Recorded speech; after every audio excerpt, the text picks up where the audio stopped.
All right, good to go. It is 6:03. I will call the meeting of the Campus Reconfiguration Committee to order and ask for the roll call to be taken, please. Carol? Manning? Here. Glassburner? Here. Turk? Here. Frank? Here. And Williamson. Here. You have 5 for a quorum, sir. Very good. And are we in compliance with the open meetings law? Yes, sir. Very good, thank you. Before us, we have a 13-point agenda. Do I have a motion to approve the agenda? Motion by Frank, second by Manning to approve our agenda. All those in favor say aye. Aye. Opposed? All right, we should have minutes from our last meeting, which was way back on November 20th. Anybody have any corrections, questions on those minutes that were in your packet?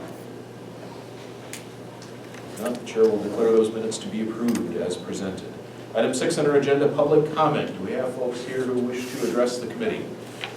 Okay, we'll start with Tom. And Tom, if you'd introduce yourself and tell us what township you live in, and then you can go ahead with your comment. Great. I'm Tom Crofton. I live in Rockridge Township. I was on the county board for a few terms, so I know a little bit about how this all works. Having witnessed the Phoenix meeting there a while back about the collaboration, whatever you call it, it became clear to me that there wasn't a vision of what to do with the court, with the campus. And the reality is, you guys have been working real hard, but there's not an end goal except dealing with the problem. And for a long time ago, about 15 years ago, I was coming up with an idea of how we could come up with different revenue streams besides the normal ones. And one of them is thinking about alternative energy. If we use local resources instead of importing energy, we'd save a lot of money and be able to put that money back in the community instead of sending it out of the community.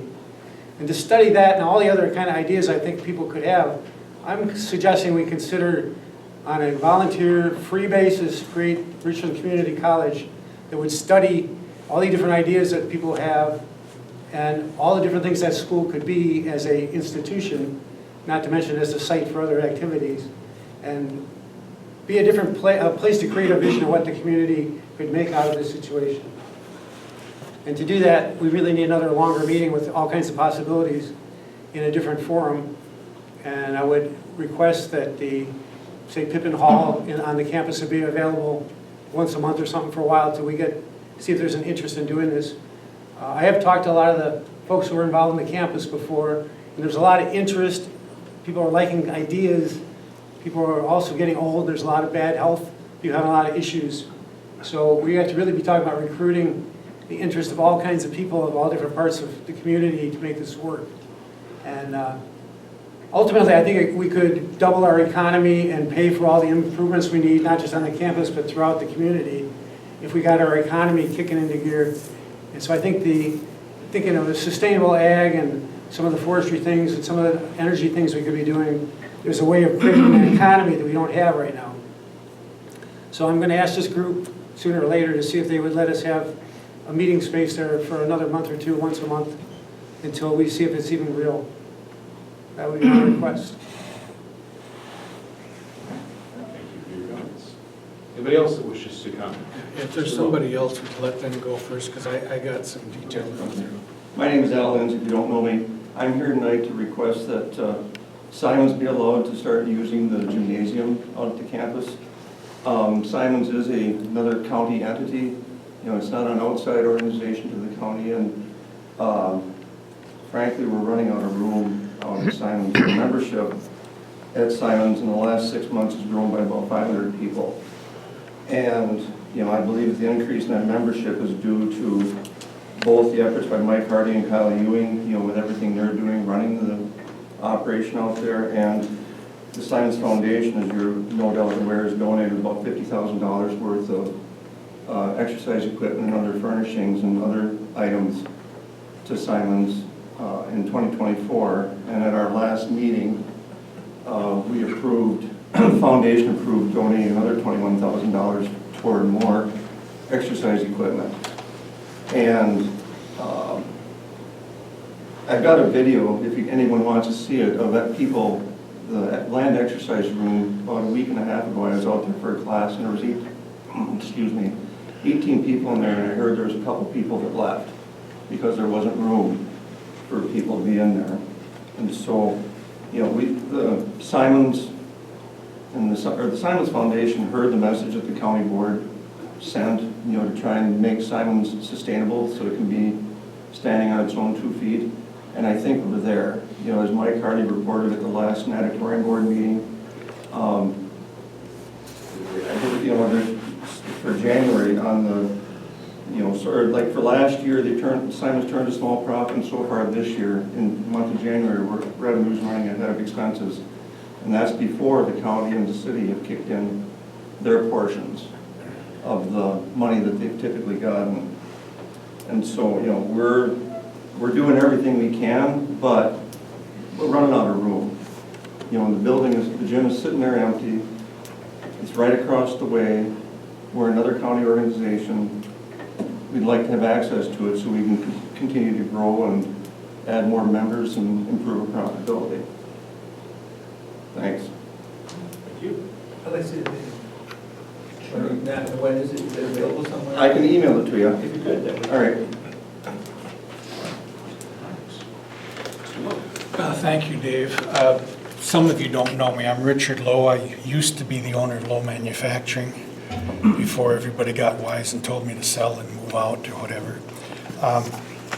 Bob and Randy know me, unfortunately. But I'm here to talk about something maybe a little different.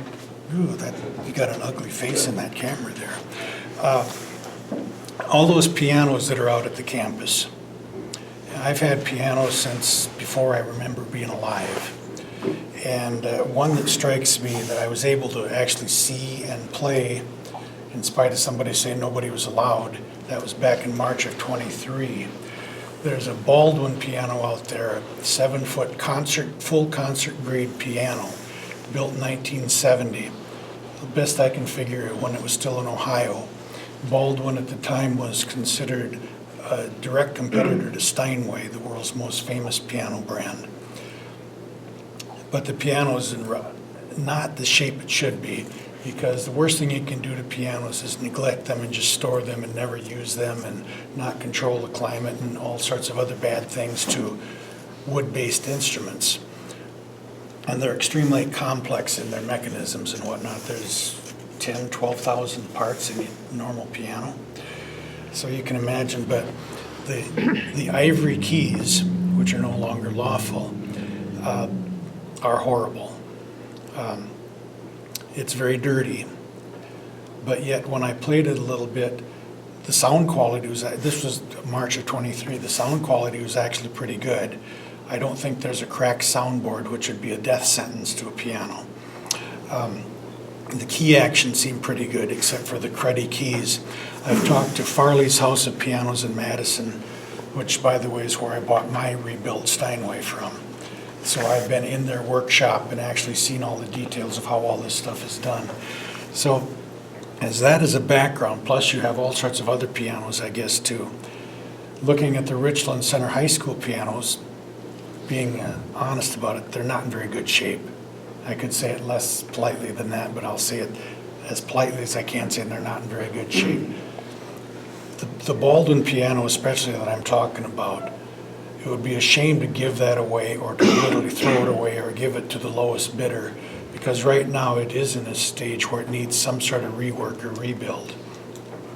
I'm willing to look into that on my own volition, and maybe with me and some other people we could help resuscitate that. But why not give that piano to the high school to have it there for special events, lyceum programs for the students, other piano players that may come in and give little concerts and whatnot, expose a little bit different part of the culture of the rest of the piano concert last Saturday from a 26-year-old pianist from Indonesia down at Farley's, who went to Juilliard School in New York and all this and that, and it was just amazing. And I'm thinking, you know, we don't have anything that of a resource where we could bring people like that to our area.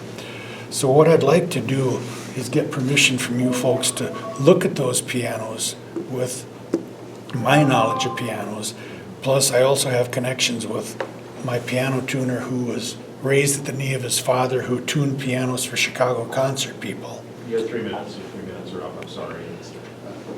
Appreciate what you're bringing to us. If you leave us some contact Well, info. quick. We don't act on any public comment during the meeting. Okay, but quickly, I'd like to have permission that Randy can let me in to look at these pianos and get an idea of That's them. not something we can decide right now, but if you've got your contact info, then we know how to get hold of it. Is that okay, Randy? Yeah, Okay. well, but they would have to approve it. Right, yeah, yes. Right. Like I said, we're not Okay. deciding that tonight, but we'll have your And contact. it's all for community benefit. Yep. Thank you very much. Anybody else with public comment, either here in person or online? Mr. Chair, Yes. Supervisor Carroll is online, but he's having issues hearing us, or Okay. us hearing him. But it looks like other folks can, on their online, can hear us. Okay. So, He's not muted, so I can see. No. There he is. There, we see you, Steve.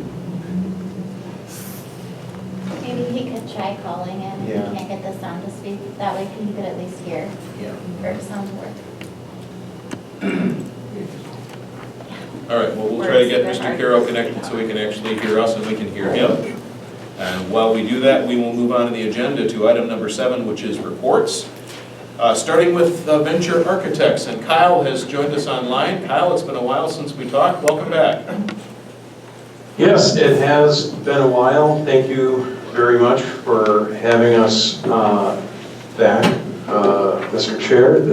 We're excited to be a part of the process again, and we appreciate a lot of the feedback during the public comments here. And I think there's, if I can share my screen for part of this.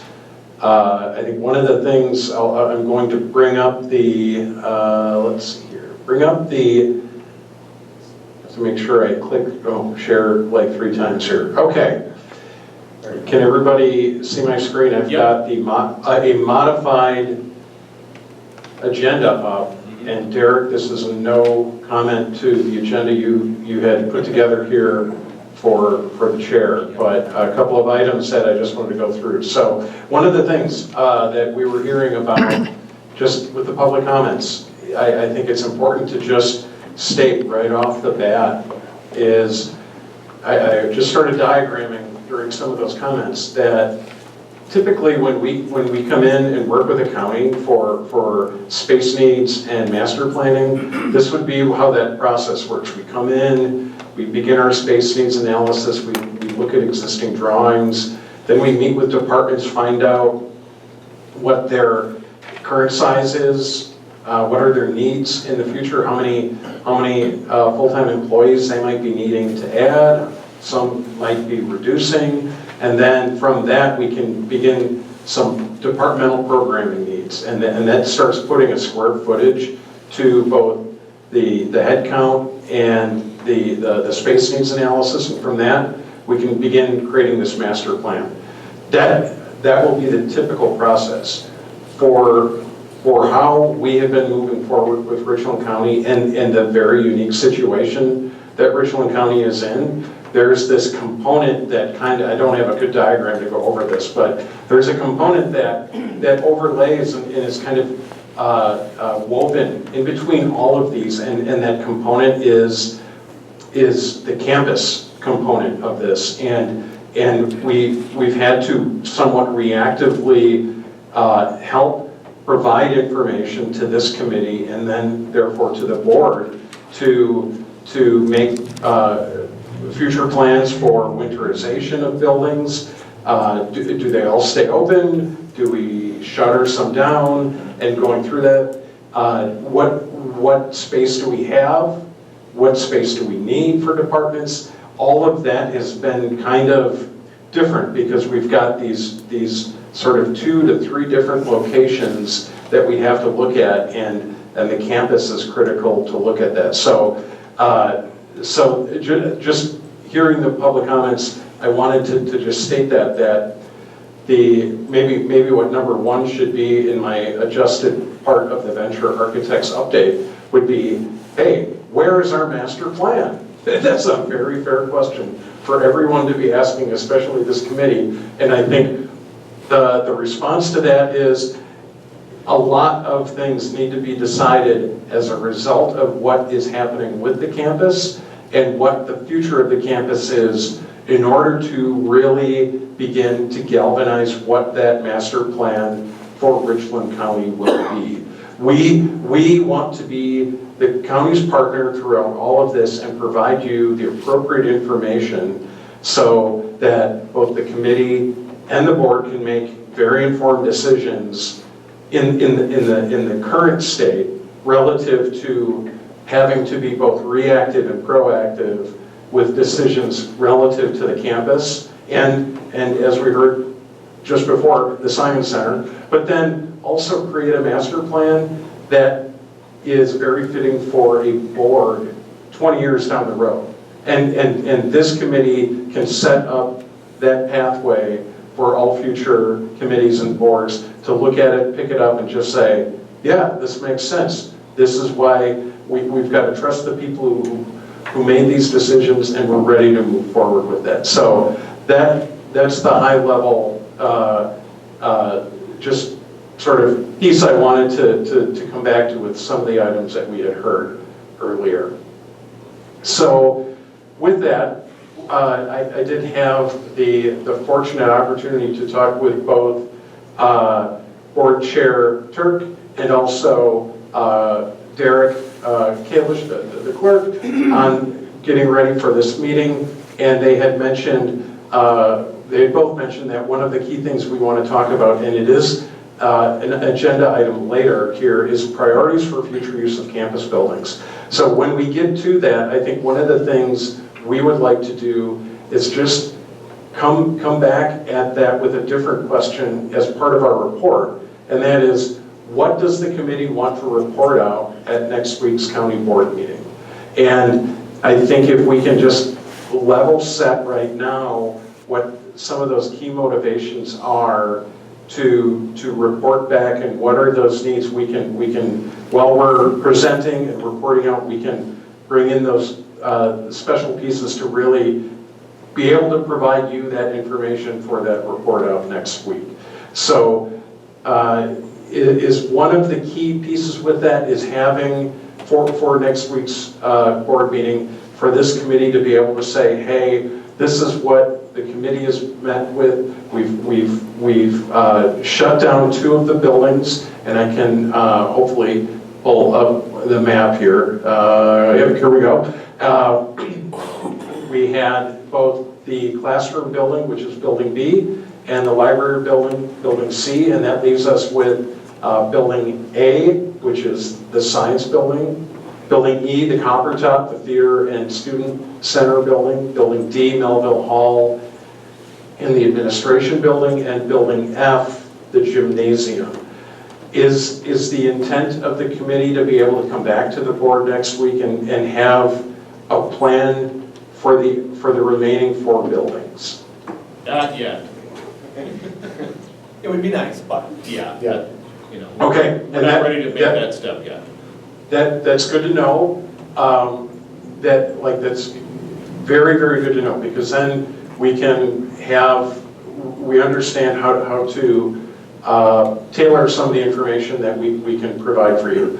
So to that point then, one of the other requests that was made by the county clerk and acting county administrator, Derek, was the ask of, hey, can we get an estimate on what the demolition cost would be? There is the state grant that is out there for counties with a UW campus that has been closed, and it will be very helpful for the county to understand, hey, if we're getting this $2 million grant, we don't even know how much it costs for the demolition of any building. So let's get that information in. So what you're seeing If I here. can clarify, Kyle, that actually came from the committee too, not just Derek. Okay. And that's a Okay. piece of information we wanted to consider. It's not saying that's what we're looking at doing, but we want the information. Absolutely appreciate that comment, Chair.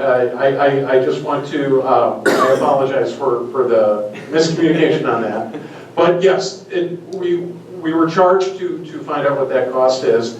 Just for consideration purposes, because again, there's a whole lot of pieces that are here for consideration, and decisions can't be made without having all of the information. So the diagram that you see up currently, it was a diagram that we put together for our construction management partner who's helping us on the estimation side of it. So we made some notes to this, and what we had done was provide the piece with the square footage for both the classroom building and the library building, shown here in orange, as being identified as being shut down for overwinter.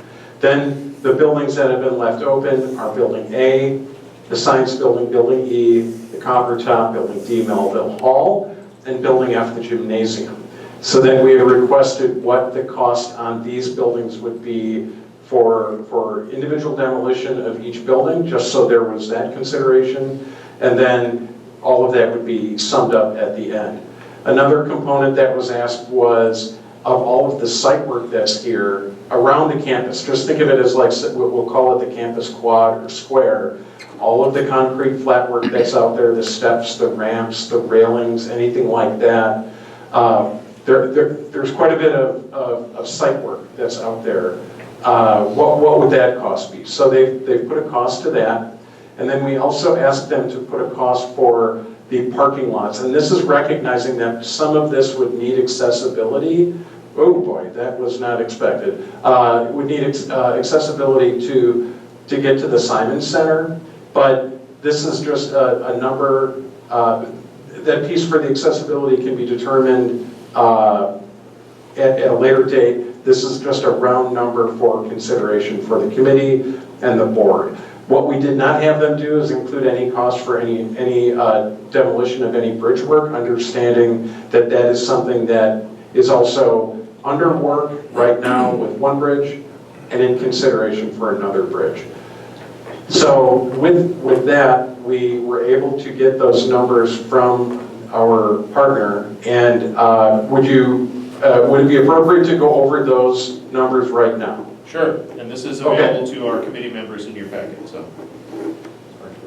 So with that, there's a lot of information that's embedded in here. Really on page 2, on the lower part is really the, I'll say the meat of the consideration, and that is that first part, I'll say phase 1, which was the demolition of Building B and Building C.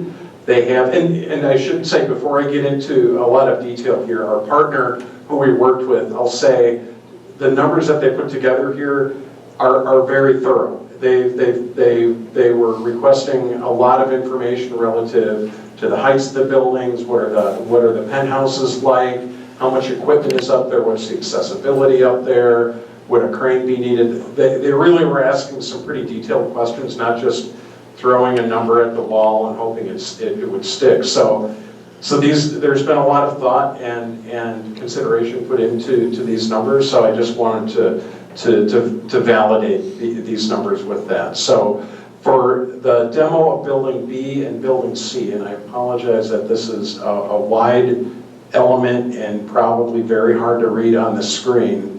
I'll try to zoom out enough. For Building B, it would be around $214,000, and that's the classroom building. Building C, just due to the larger square footage, $326,000. So together, if both of those were to be demoed, that would be a cost of $541,005. So these individual breakout numbers that we have per, I'll say, work scope, have their own mobilization number buried, embedded in there. So that number reflects if a group came out and just came out to demo those 2 buildings, okay?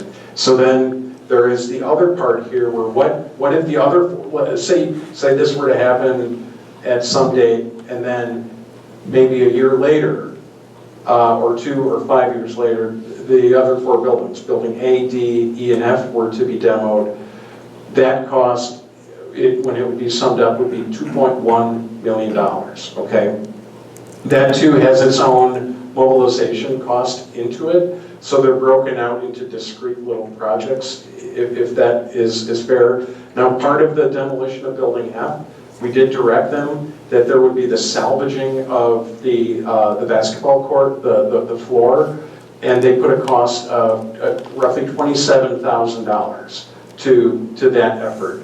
And that would be going in and pulling the floor up and then storing it in a very safe and protected manner for that. So there would be a cost on top of that. Any questions with these numbers?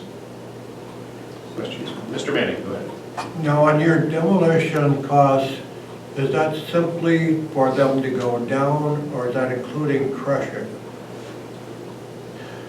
My understanding is that would leave the pad completely removed. They would have, because it's a slab on grade building, that would all be taken apart, and it would just be down to dirt at that point. So they would haul away all the rubble too? That is included as part of this, yes. And how about the copper, steel, and like that? Do they retain that, or does the county?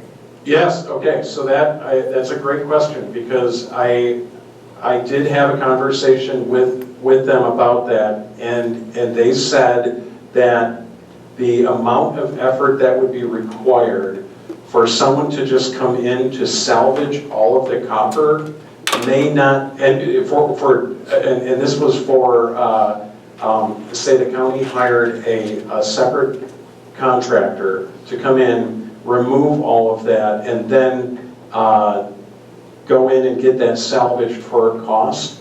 The amount of effort for that would likely be a wash relative to the cost of all of the staging, all of the equipment for a contractor to go and take all of that. They said then what you could have is the demolition contractor, that could be on the demolition contractor to do. You could pose that to them. That could be an attractive idea for them to be able to salvage all of the copper, and that might be able to be realized in some level of credit back to the county. But from my understanding and how it was described to us is that the effort, because it's on a number of separate buildings, all of those buildings have different heights, the amount of staging and equipment that would be needed to remove that in a manner that would be there, the cost-benefit analysis there was neutral.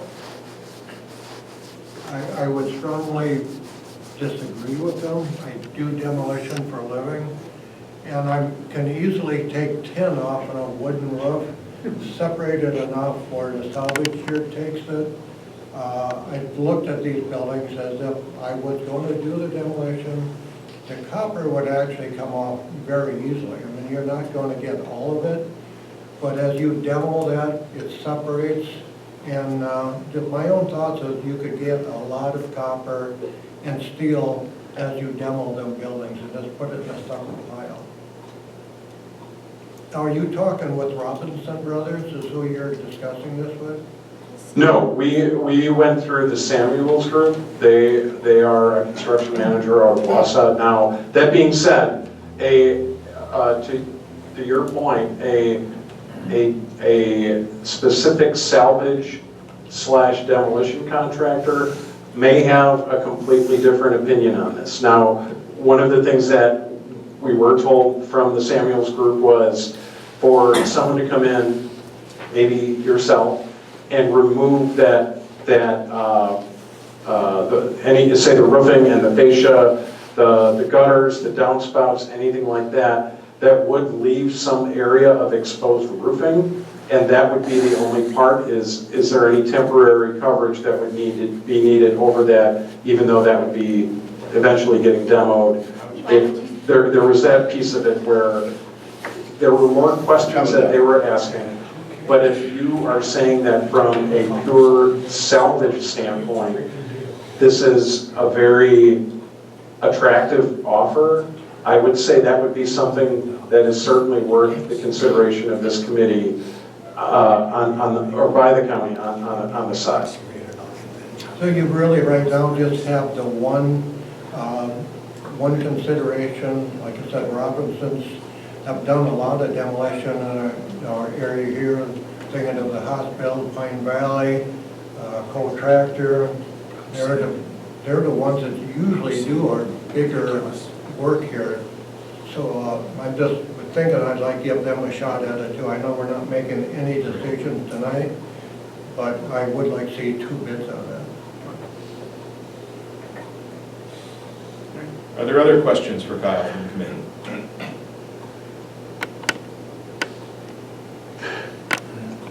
Okay, hearing none, we can just quickly go through the remaining items of this, and there are only 2 more. So the other one was the site demolition, and that was this area in green. So all of the campus quad walking area, we'll call that. So that number, so that's remove sidewalks, steps, planters, landscaping. That number is $227,000 for just cleaning up all of that flat work. And then the parking lot number came in at $187,000. So when you put all of that together, we go to the 4th sheet. They have summed all of that up to be a total, because then the next thing I said is, okay, it would be very helpful for the county to have an understanding of, hey, what if everything was done at the same time? What would that number be? And that number is $3.4 million. And to that, if it was all done, and that's the total of everything, okay? Now, they said if everything were to be done at the same time, you could probably take about 5% off of that, just because each of those individual discrete projects had a mobilization charge to it. So that number would go away with the total project.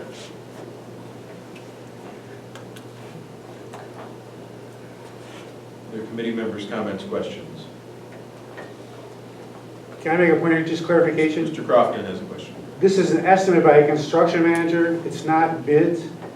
Right. So, Gary, what you're saying is very valid, that these numbers are by people that don't do the work, they're people that organize the work sometimes?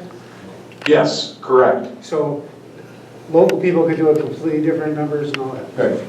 We're a long way from even making a decision on any of it, so. These are just estimates by people that sit in And that's what office. we were looking for, was ballpark estimates, just so we Yep, know. and it's a very valid point. This is just quantifying a cost to an idea that can then at least have a little bit of greater understanding for decision making. And if that decision making is with a grant or with funds, it's helpful to have what this number is.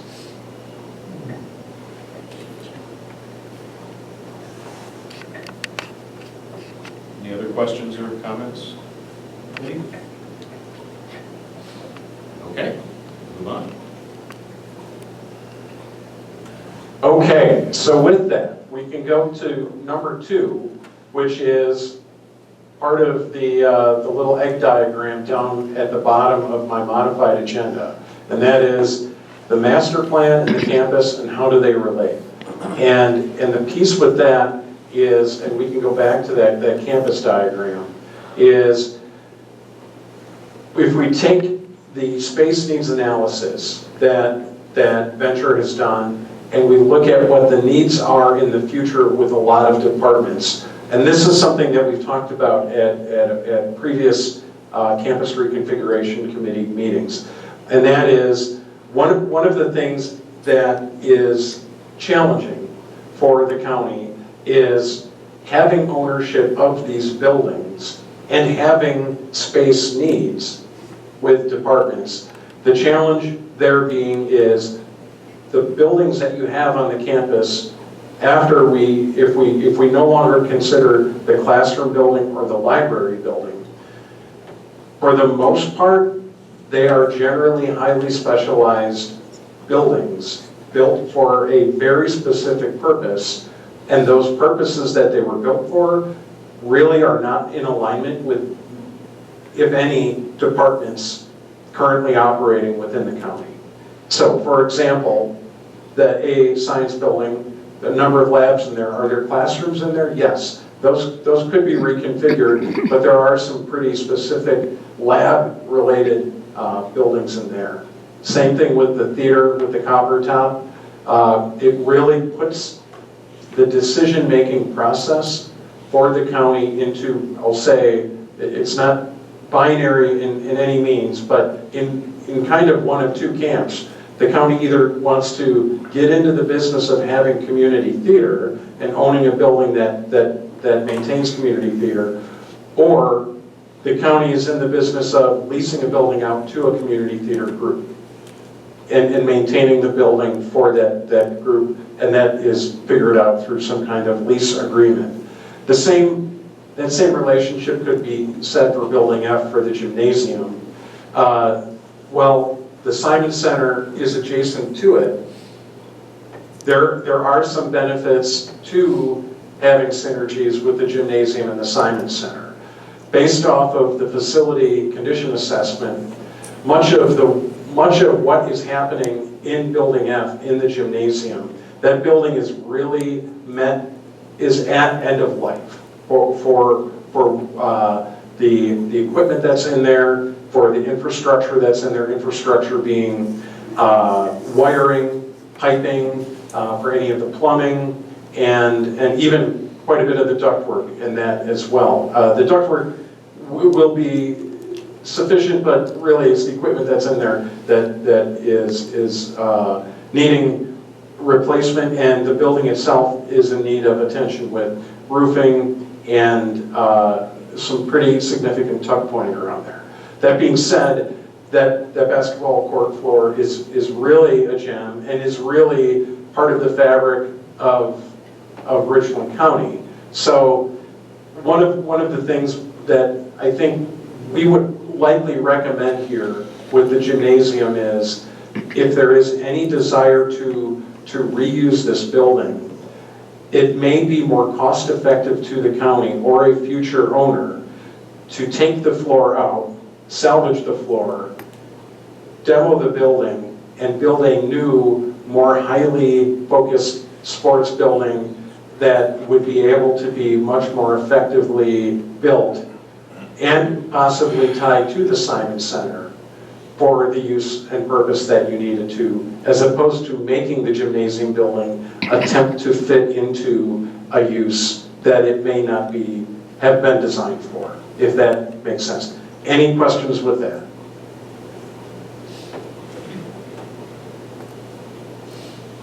Okay, no questions here? Okay, good. The last of those buildings is Melville Hall, D, the administration building.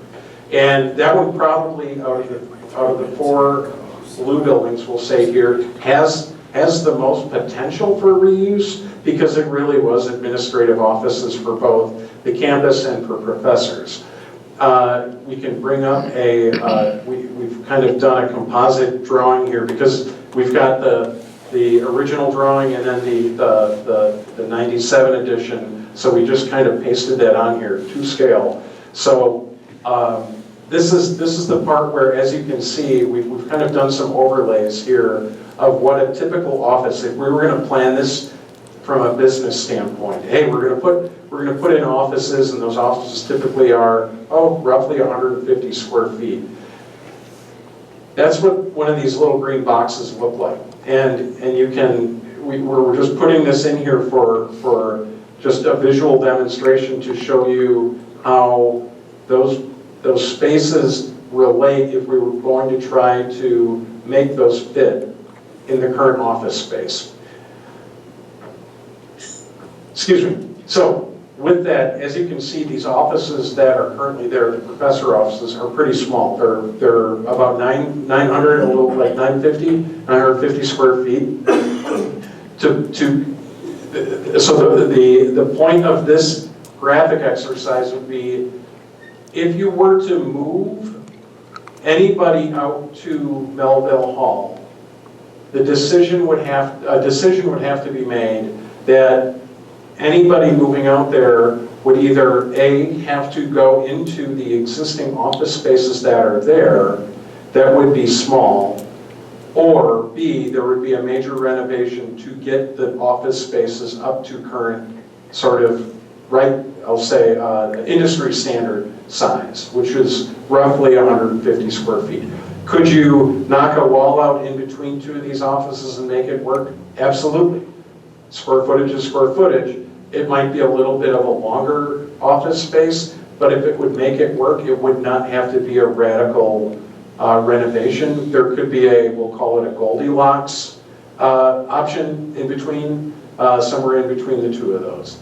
Now that being said, the original building in Melville Hall has a significant number of ADA, Americans with Disability Act, issues, and all of the many of the doors would need to be widened, and all of the hardware would need to go from knobs to levers. So there would be a significant cost that would have to be invested into this building, in the original building, to get that up to a standard that is compliant with the Americans with Disabilities Act. So this is certainly something from a master planning standpoint that our team can look at based off of direction from the committee that, hey, we're thinking of moving this department, this department, this department out there, and if that does not fill up the building, we can look at possibilities of, well then, could we have, say, half of this building be used for some county function, and then the other half, maybe the county could lease it out to a nonprofit, to another business. There's that potential as well. The one thing we would add in terms of a cautious awareness is these areas that we've indicated in red on this plan are areas that we've highlighted to be essentially no-fly zones. These are areas that are either mechanical spaces that have a roof access up to the roof, or in this case it is it's a janitor's closet, but this is the water main is coming in to that room, and then I believe we have the electrical closet here, telephone equipment. Can those be moved? Absolutely. The cost of moving that tends to usually be cost prohibitive. So we've highlighted these as being kind of off limits. So any planning that would have to happen would have to work around those spaces. All other walls could be moved, could be adjusted. And then this area in the center of the building currently is showing it as a number of offices and some bathrooms. What happened is when the addition was put onto Melville Hall, these bathrooms were expanded to meet ADA requirements. They're still not fully in compliance, but that being said, from a spatial standpoint, they're compliant. They would need some minor modifications to just under sink components and things like that to get those to be up to current standards. So those bathrooms really take up this entire center area, and we would not really want to touch those if any redevelopment were to happen for Melville Hall. So of any of the buildings that really has the greatest potential for reuse, Melville Hall would be that building.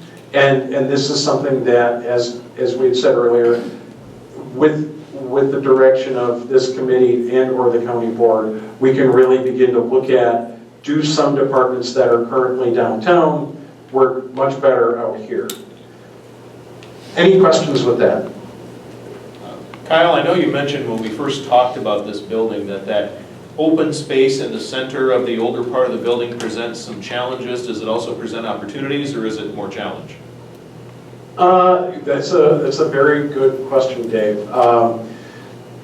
It would probably be, I would probably put that into the opportunity range. If there was going to be the effort to do a pretty significant renovation of this space, the condition of that the, what are they calling it? They're just calling it the open court. The condition of the open court is, there's a number of things. So first off, we'll address the big part of it, and that is anything that has to happen in here. Randy doesn't have a garage or a shed in the open court, so any work he has to do has to come through the building, through a door, and then into the court to fix it. That includes roofing issues, gutter issues, drain issues, all of which are currently in place around that open court. So there's a lot, what that means is there's a lot of physical building attention that needs to happen inside a court like this, a court space like this, and it requires a lot of maintenance and equipment that then has to come in through your building to have access to it. So if the desire of the county is to maintain that court, that certainly can be done, and that inside courtyard can be renovated to be much more, we won't say maintenance free, but less intense on the maintenance side of it, just due to some detailing issues. That being said, when we're going through this process of, we call it the paper doll exercise, where we cut out paper dolls and we put them around, when we move these shapes around and we look at how some of these things don't fit, if you were to get rid of that open court, now there might be that opportunity that you had talked about, Dave, where now all of a sudden there could be some greater chance that some spaces, if you were to roof over that court and turn that into, pour a slab in there and actually turn that into usable, leasable space, yes, that then becomes a little bit of it becomes a significant game changer relative to the considerations for this building. Other folks have questions? Mr. Lowe has a question today. I built a factory 2 decades ago. I don't like the idea of closed off walls. Open the whole blasted thing up. Use modular partitions. If you need certain offices for privacy, okay, but don't get into all these little cubicle walls and whatnot. Your productivity, your air quality, so many things are much better if you keep it broad and open. And I think you can work that concept a lot easier and a lot less money than having individual 10 by 15 rooms or whatever. And that's my experience, and it turned out to be one of the smarter things I ever did. Currently, everything is partitioned, unfortunately, and I don't, Kyle, would there be viability to just open things up as opposed to? Absolutely, there yes, is, okay. and that's a great point that he brings up, that you could have this, we'll just use this sort of the northern area here as an example. Let's just say you want to move in a department in here. If you've got, and I'll highlight this so it's a little bit more legible if in any way. So this blue area here, you could knock out all of those walls, put in some cubicles, and from a mechanical standpoint, yes, it now becomes a whole lot easier, because I would have to go back and we don't have our engineering team on the call today, but I believe a number of these rooms are served by the same thermostat, and it's just like a constant volume system that's running through here. So what would be very beneficial is actually eliminating some of these walls, and actually it would likely take a lot of that load off of the mechanical system that would be used for this. So when you start looking at it in this fashion now, and I'll just move a couple of these office spaces off of here, and just to clarify, these office shapes that we're showing is not that we're proposing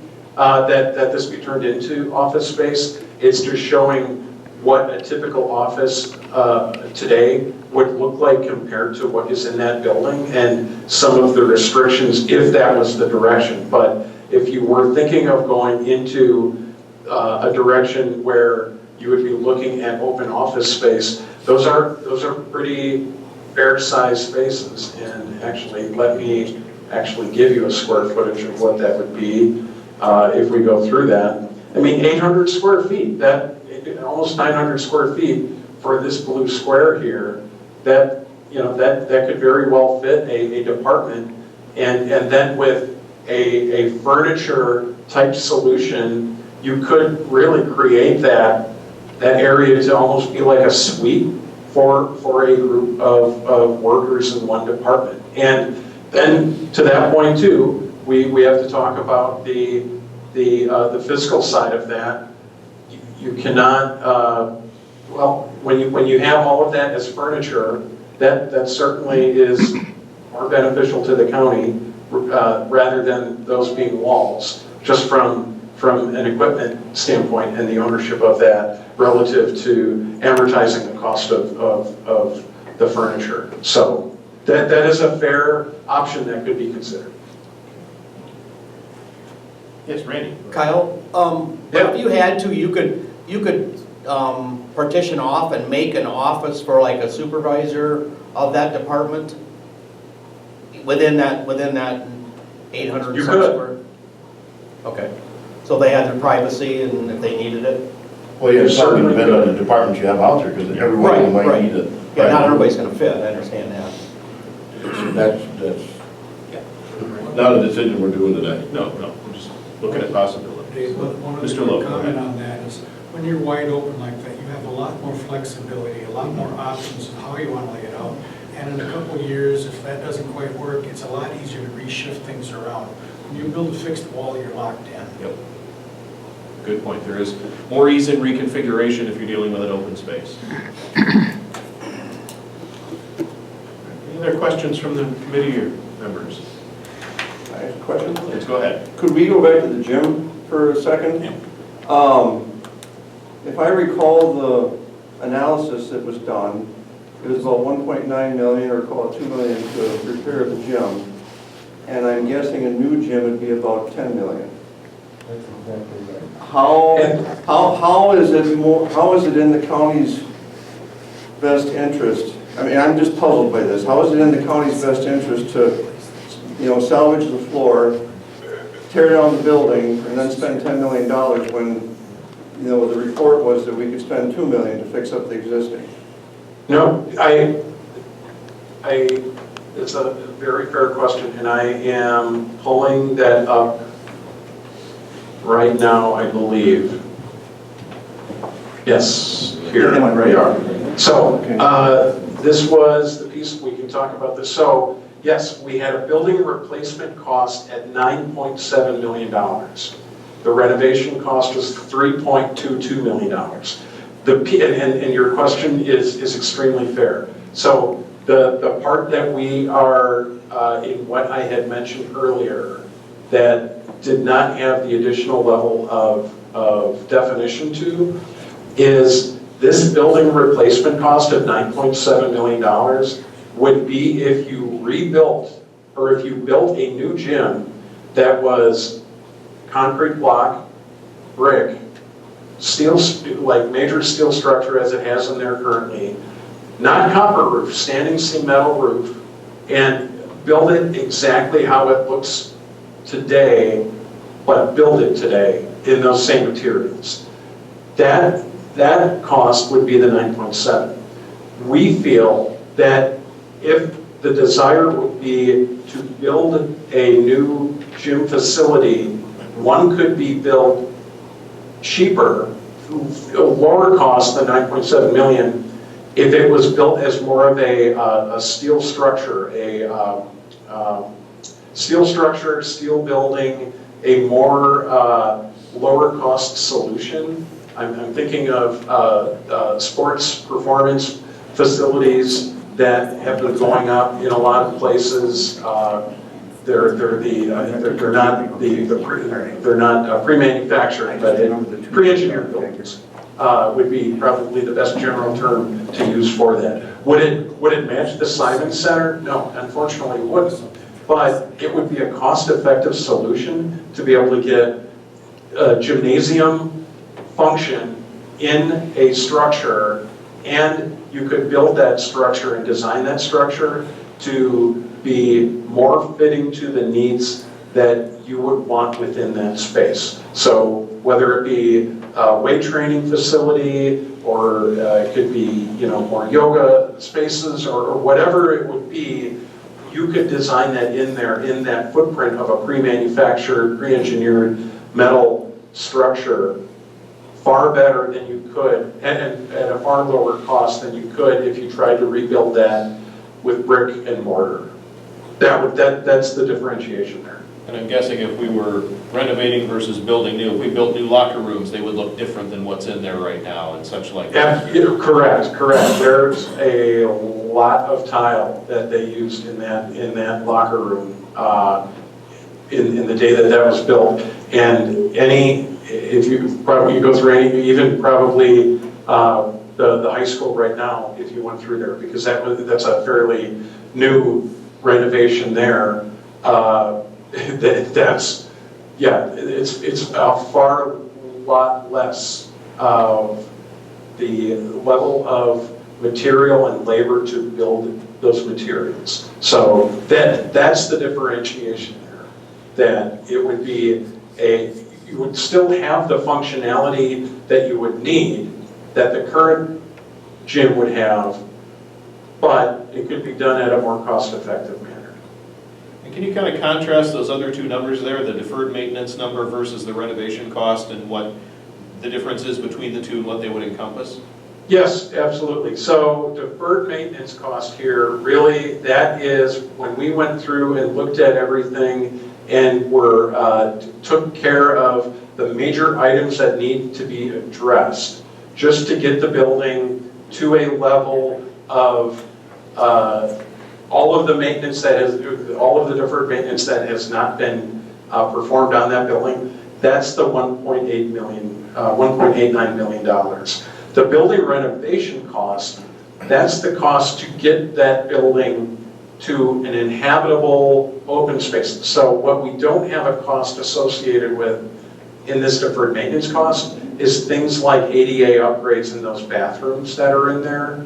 So, or a lot of the railings that are there.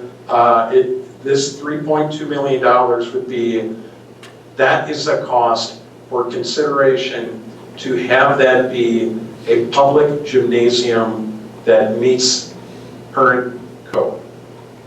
Do either of those numbers include addressing those end-of-life systems that you mentioned? Yes. Would be like the roof and the HVAC and such. Yes, those numbers are actually included in the 1.89 billion. That's those items would be part of the deferred maintenance cost, and then a lot of the major part of the tuck pointing on the building, the ADA upgrades, I'm trying to think of a number of the other items that we had in there that would then take that beyond the deferred maintenance. The majority of it was physical design changes that would have to be made to make the building fully inhabitable, was in that 3.2 million. Any other gym questions? Thank you. Yes. Okay.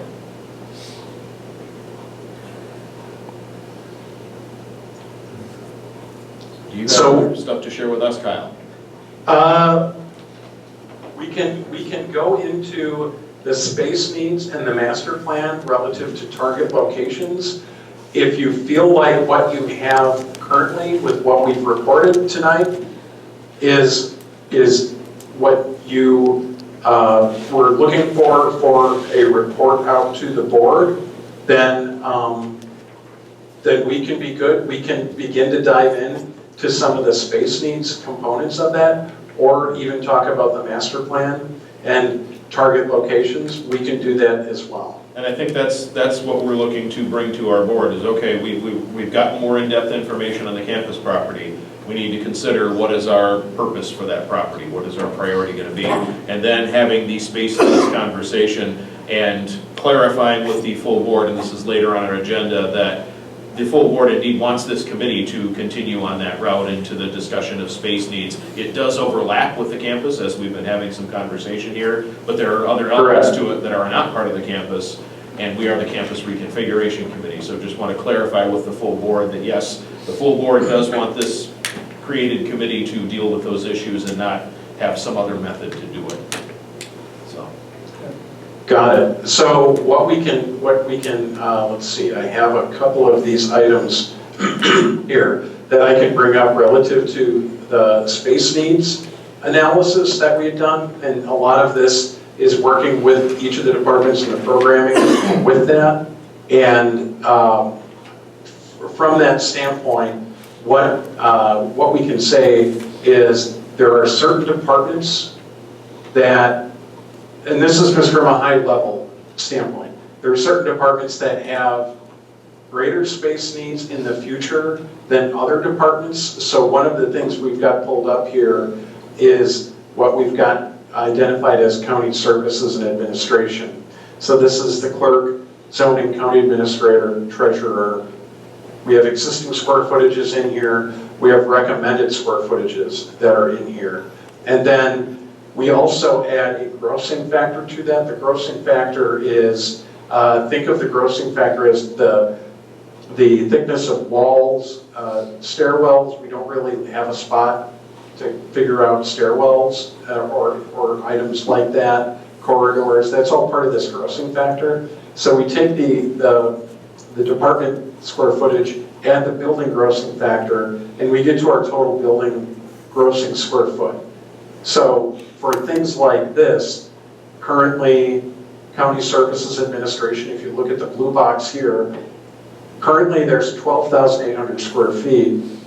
We are proposing what is needed based off of interviews, that would be they really need 17,000 square feet. So this is just setting the baseline for this. We can look at health and human services. They're currently at 25,000 square feet. Now the odd part of this is we're coming back and saying, actually, because of the space that they're in is somewhat inefficient, that the number to right size that would really be better served at 23,000 square feet. So here we've had a reduction from the space that they have. Now, that being said, we go to the jail and the sheriff. And I'm sure most people are aware that the jail is 79, 80 vintage, and a lot of things in the way jails are expected to be designed today have changed. So here we can see a pretty major change. Currently, the jail is roughly 12,000 square feet, and for the jail and all support spaces, that really needs to be more around an 81,000 square foot number. Very big change there. Very big change with that. Then the other last group that we met with was the judicial, we'll call it the judiciary. So it is the courts, the judicial suite, district attorney, clerk, child support, register, and probate. And with that, we have, they're roughly around 10,000 square feet. And to be up to the standards today, that should be around 23,000 square feet. So a big takeaway with all of this from just a really high level standpoint, if I were to talk about a space needs, is the biggest need that the county has right now from a square footage standpoint is for the jail and the sheriff's office. And then the next one in line would be for the judiciary. But then there's probably, if you look at the jail coming out of the 81,000 square feet, if there's already 12,000 square feet, and I think I have, no, not that. There should be a diagram that I've got, not that one. Where is it? So sorry. Here we go. Let's go back here. So here's the floor plan for the existing courthouse, jail, original sheriff's office, and jail building. If you can see it, it's kind of old blueprint, little hard to read. But 11,000 square feet here is, I mean, it's maybe 2 floors it's 1 floor of that building. This is not even 80,000 square feet. This is what we have for about 100-bed jail facility. If we were to do a jail pod, this is roughly the footprint that space would have in relation to that. I mean, it's almost twice as big, the footprint of that. Now, that's also a multi-level pod. This doesn't include any of the support space that goes with it. So it's not that 81,000 square feet. This would just be a housing pod. So you can see how that space is fairly significant in relation to the size of the existing jail. So with that being said, there's really some pretty limited options relative to where any kind of new jail could go. There was a plan that is out there where I forgot when it was, but the county had hired a consultant to look at expanding the jail and putting a new jail pod in the parking lot, much like this is showing here. And that is an option. The only issue with that is it's very limiting because there still needs to be the connection to courts. So it would need to have some additional consideration relative to potentially expanding to the south, across or into the street, across the street, if that wanted to stay downtown on the current site. Now, 81,000 square feet, when that is then considered out on the campus site, that there's a little bit more opportunity there. But in a conversation with the chair, that seems to be a non-starter of a conversation. Is that a fair statement? Based on feedback we've gotten from the city, it would require a zoning change to that, and they would not be willing to do that because they don't want a jail there. Okay. They don't want to jail. And that is fair because Close to schools. Why would it need to be a zoning? that's a fair statement because as part of this Campus Reconfiguration Committee's consideration, that statement and that opinion of the city from the zoning standpoint really changes a lot of the direction of county-wide master planning and the options available for that. So when we go through the review of the needs, the space needs that the county has, and identifying that really the jail and the sheriff has the biggest growth, the biggest needs of space, that then becomes the critical deciding component as to, well, then where does that need to happen? So, and if that can't happen out at the campus site, then as part of what informs our master plan, that we'll say that 20-year master plan for Richland County, that really informs what that report will look like. Kyle, you and I had a conversation about, the scope of plan and how long a period of plan we're talking to be able to accomplish what we need within the borrowing and spending capacity restraints that we have as Richland County. Can you just kind of share a little bit about what you and I talked about in that regard? Absolutely. So, and I appreciate you bringing that up, Dave. So, one of the things that we would like to share with the committee and we hope can be shared with the county board is one of the items as we were going through many of the interview processes, and really it was that those conversations that happened in between our departmental interviews when we were working with Candace at the time.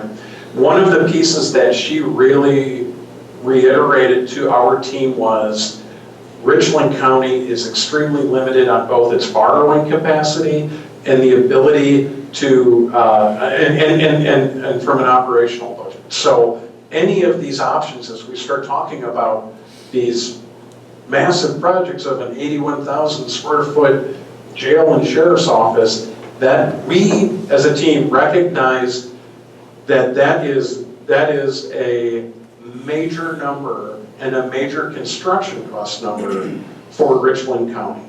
And what a project like that can do to the borrowing capacity and to the tax base and the constituency of Richland County. So in the end, when this is sort of like the predictive, what our master plan will look like, we will have a master plan that will begin at the end, and that'll be, what is the end goal for Richland County? What does that need to look like? Where does that need to happen? And that's part of this process we're working through now, relative to, can that happen out at the UW campus? Is there another location that can happen? Can that happen downtown at that campus? And what are the options for that? And then that plan will have all of the items that come out of that space analysis to give Richland County what you should look like from a growth standpoint in 20 years, okay? Now, recognizing that that is a massive cost, that project is massive, we've already begun looking at how do we get Richland County to that 20-year target, and how do we incrementally get to that. So we're working through that process of master planning where there might be a 5-year goal and then a follow-up with a 7-year or 10-year goal to maybe that 5-year goal looks at just replacing the jail. And then maybe that 10-year goal is then, maybe, or I should go, 5-year goal could be replacing the jail and updating the courtroom and some of the court security issues that are there. But the courts stay in the existing historic courthouse. And that 10-year goal might start looking a little bit more like, does that include the sheriff's office then with the jail? Or is that including then bringing the courts over to the jail? Because really, the jail and the courts should be together for from the security purpose of having anybody in custody of the sheriff's office being able to have a secure path from the jail directly to the courtroom. Those two, and that avoids any kind of transportation cost or anything. And that is the safest way for both, for the person in custody, for jail staff and correctional officers, and really for the community. Because anytime there's transport, that's the highest point of risk for any type of inmate escape. So how can we combine the two of those, and how can we stretch that out over a course of time? And then maybe that 20-year, that 15 or 20-year goal could be then once the jail is out of the existing building, and maybe the sheriff's office is out of that, maybe then at that point a radical renovation can happen of that existing building, that then those occupants that are there can come, they can go to a swing space wherever that might be, and then that renovation can happen in that building, and then those occupants can come back in. All systems are replaced, mechanical systems, window systems, brick tuck pointing, and the 1980 building is still operational for the county for another 20 years from that point on. So we're really cognizant of really incrementally building out this master plan, but in order to get to that point, we need to have that blue sky idea of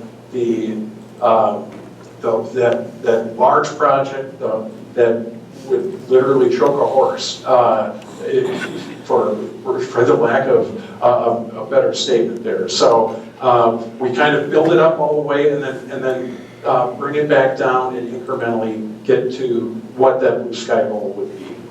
And just to give folks an idea of what realities we're dealing with from our recently given to us 2023 audit, our debt limit is $90,400 and some odd dollars, and that's set by the state. That's how much we can. We're presently, as of 12/31/23, using 31% of that capacity, or just over $28 million of it. So that's our borrowing constraint we're looking at. And even though we have that much capacity, it's generally not recommended you go all the way to your limit. Just as it's not recommended you go all the way to your credit card limit as an individual, so. But that's And Dave, what was that number again? I'm sorry. Our total limit is 90,442, 90,442,000, sorry. And present, and that's as of December 31st, 23. And presently using 28,090,000 of it. Okay. Which gets paid off still quite a ways away? The two largest items on there are the radio tower project, which we just started borrowing for, and Pine Valley debt. And that's got 10 years left? Pine Valley is from 2036, Yeah, 36, 37. so about 10, 12 years yet. Okay. Good. Very good information to know with that. And when you talk about that long projection and taking steps, those are the kinds of elements that we need to work around and pieces we need to fit together, so. Yes, yes. And with that, when we get to the location of knowing, okay, is this something that, what could potentially be developed out here, if anything? Does the county want to develop out here? That I think is a fair question that should be asked. And then the same thing can go for a downtown site. What, if anything, should be developed down here? And I think those are all very fair questions. Once we as a team can lock in on where those locations are best suited for Richland County, then we can begin having a more, what we will say, right-sized plan for what those buildings would be. Because when we start looking at a lot of these numbers here, we'll go back to the jail, and just because it's the big number, we'll look at that 81,000 square feet. And if we know what that location is, we can get into that level of understanding relative to its specific location and right-size what that number really needs to be, and then that can then inform what that cost would be to then start looking at, okay, if we were to do a jail, we're looking at roughly X amount for that. How and when would that be? We can inform the committee when that will be, and then that can be overlaid with when these borrowings, current borrowings, would be coming off of the rolls for the county, and how that would fit in relative to the levy rate. Sure. Or to the mill rate for that. Can you go back to the blueprint you had of the campus, please? Just one. This one. Yeah, that's fine. So that is the campus grounds, the educational. There's more property there than that, correct?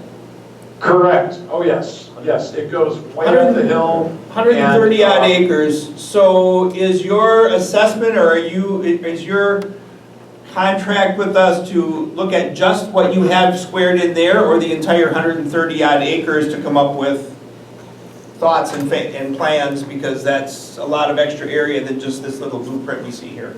Yes, it's a very fair point. We have limited a lot of our,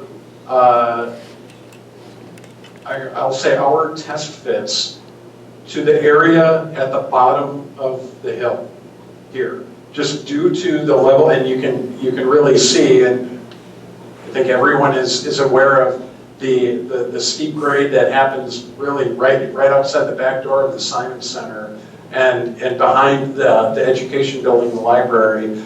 And then there's sort of that valley that goes up between, right behind the tennis courts. And then there's that other lobe that starts going up as well over from the tennis courts around back to the high school. So we can definitely begin looking at what happens up above and look at some of the grades. We currently only have the survey from the existing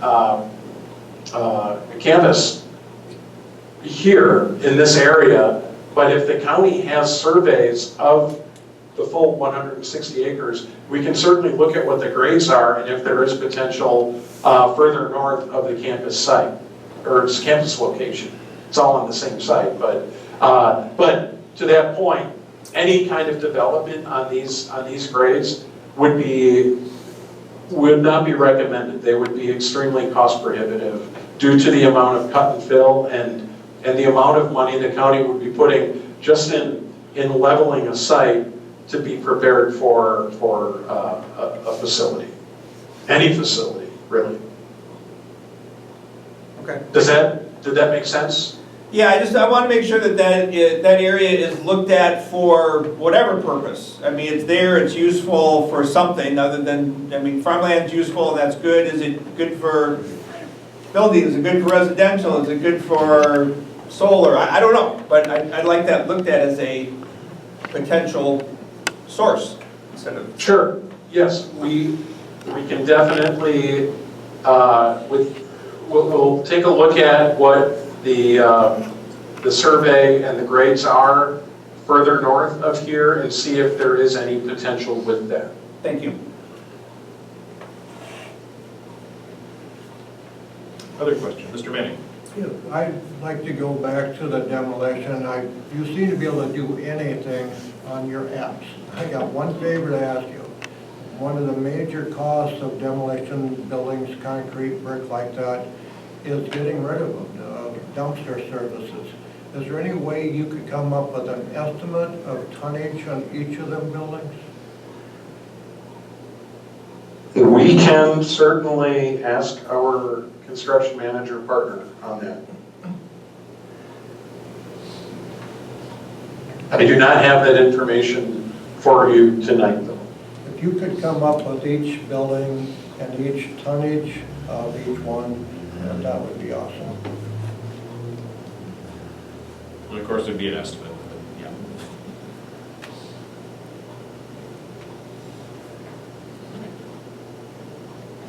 Other questions for Kyle? We've been grilling you pretty good here, Kyle.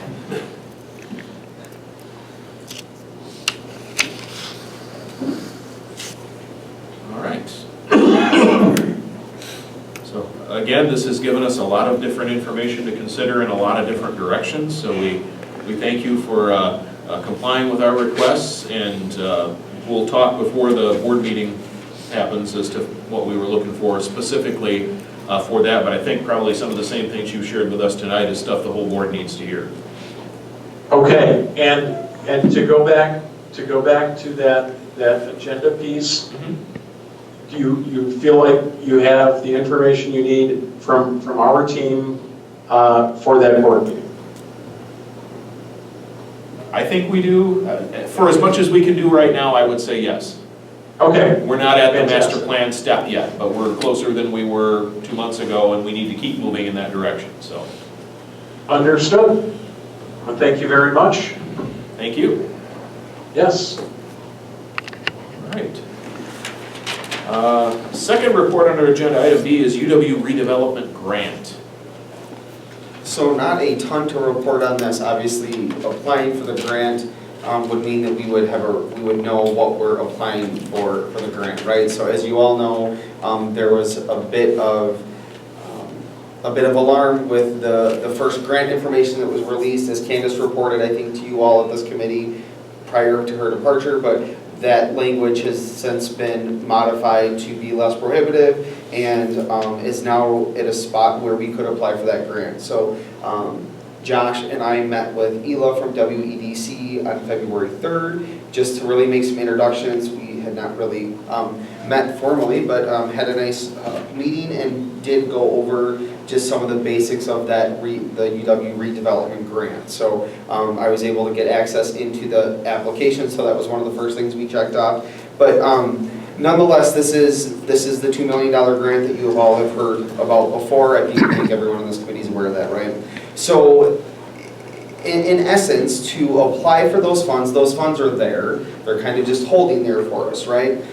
In order to get those funds, we would need to submit our plan, our project plan is to, hey, what are you going to use those funds for? So really, in terms of applying for that grant, those funds are there, right? We just have to have a scope of why we're applying and what we're going to do. So at that point, you know, there's things like one of the questions, that I ask is, are there specific things? And really, the grant will cover lots of things. I can't say whether for sure it will cover this, that, and the other thing, but I believe with anything we're going to do out there, there is a very good chance that that grant's probably not going to be turned down. It's just going to be on us that we need to provide them with, here's a plan, here's what we're gonna do with the money, here's why, estimated cost. Really, at the end of the day, all those things that you would need to submit to, a grant if you were applying for it. So I don't think there's nothing really crazy about this or anything that is that difficult, other than we just need to say, for the $2 million, here's what we're going to do. So I think that's as far as we can take this at this point. There is a deadline to kind of keep in mind, so WEDC is basically holding those funds for us, right? The grant period is going to start July 1. The thing that's of note, and this is why I say this, because we're talking about deadlines and moving forward, there is a potential that we would have to reauthorize for that grant if we go beyond the June 30th, 2026 deadline.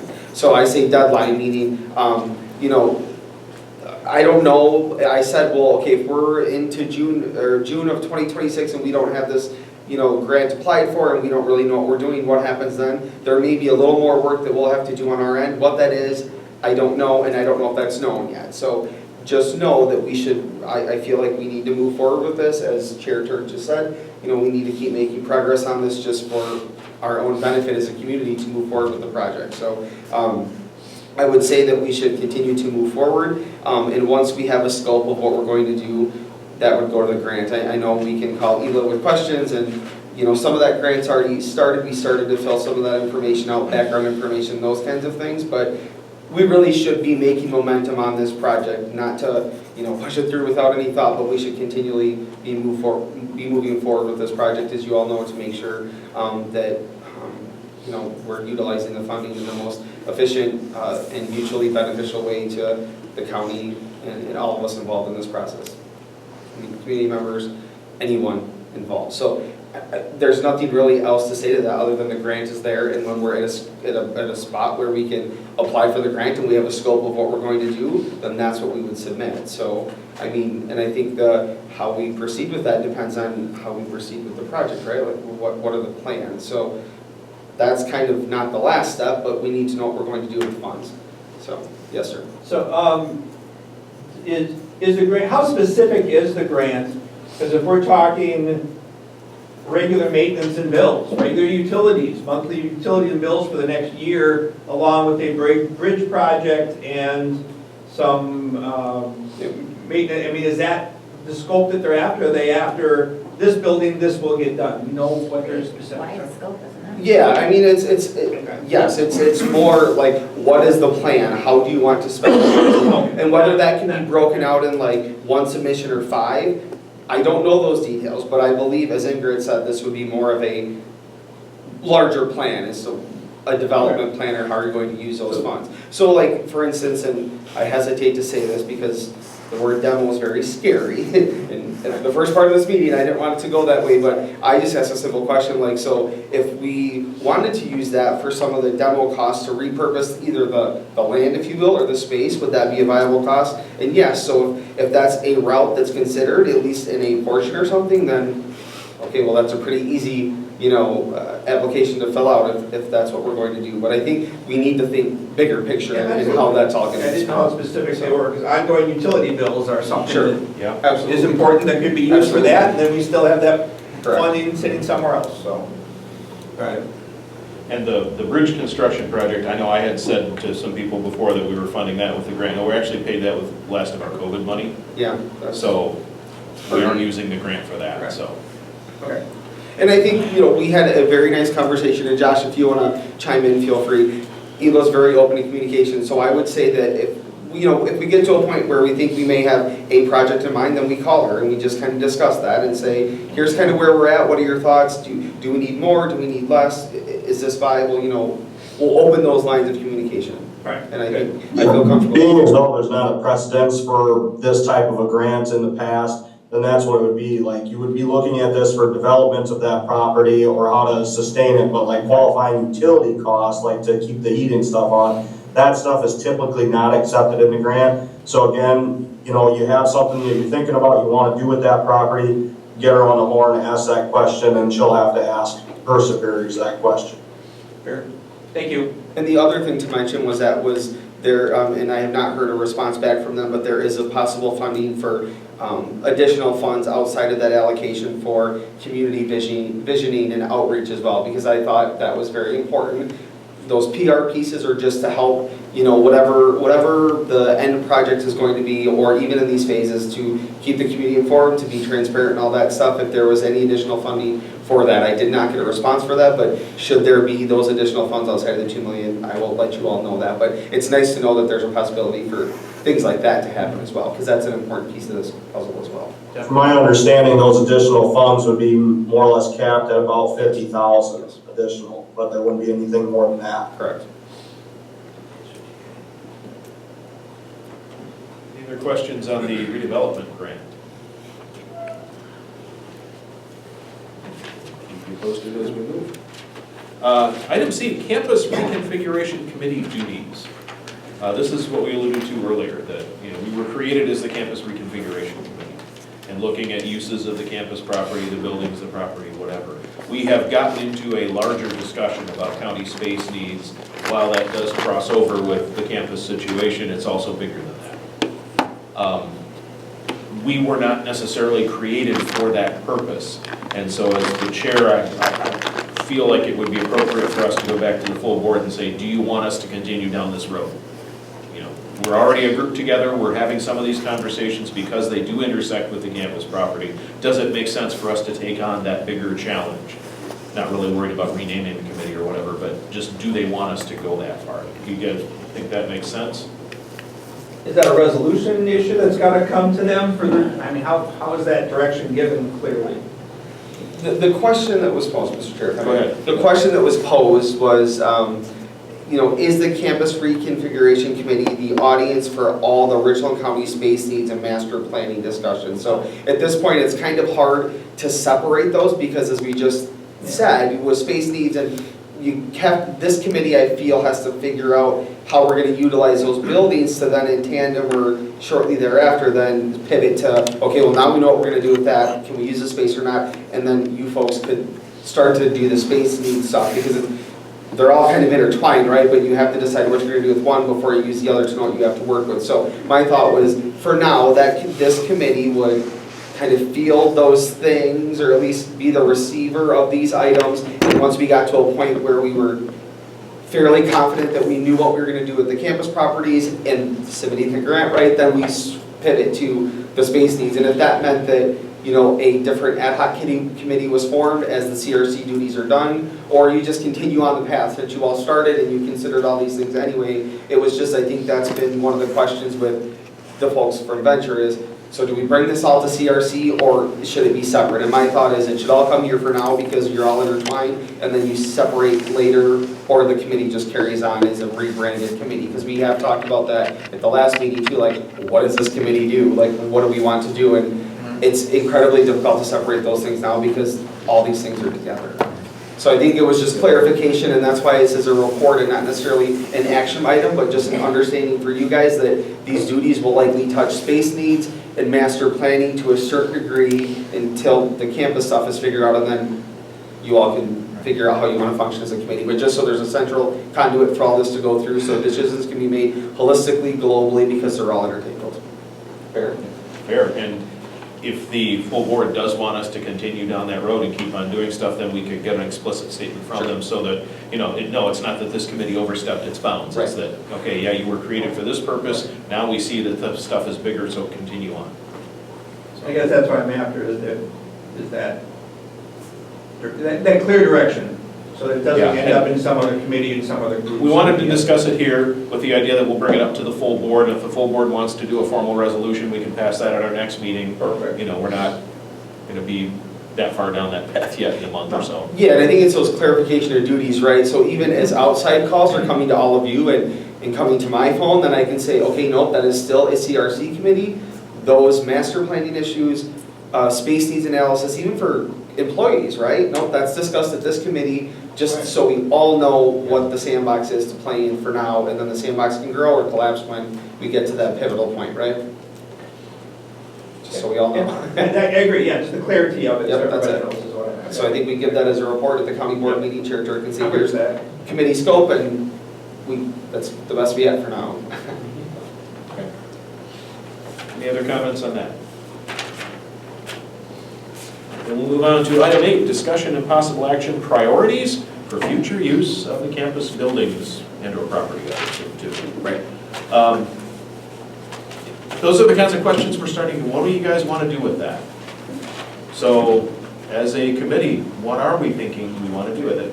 People have a number of different suggestions for out there.